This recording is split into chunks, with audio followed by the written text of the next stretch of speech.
Pemirsa PAL TV, sekarang Devi lagi ada di Stadion Gelora Sriwijaya untuk melaporkan kegiatan swab test yang diadakan oleh Bank BNI. Nah, sekarang Devi lagi sama salah satu jurnalis yang mengikuti kegiatan ini dengan Abang siapa?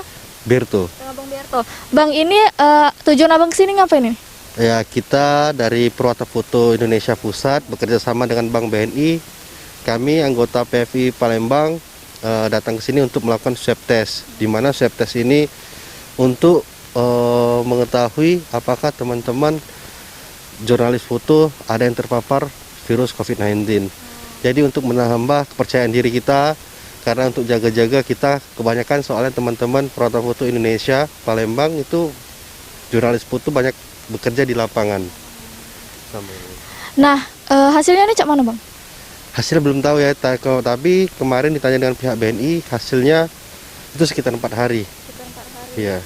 Kalau pendapat Abang tentang diadakannya kegiatan ini? Kegiatan ini bagus sih untuk salah satu tracing juga, tracking dari teman-teman yang bekerja di lapangan, apakah ada teman-teman yang terpapar virus COVID-19, karena seperti kita ketahui sekarang banyak yang orang tanpa gejala, karena kita juga dapat menjaga dari COVID-19 ini dari keluarga dan teman-teman.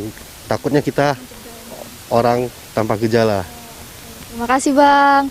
Itu dia pemirsa penjelasan singkat mengenai kegiatan yang diadakan oleh Bank BNI ini. Saya Devi bersama juru kameramen Mardiansa melaporkan kembali ke studio.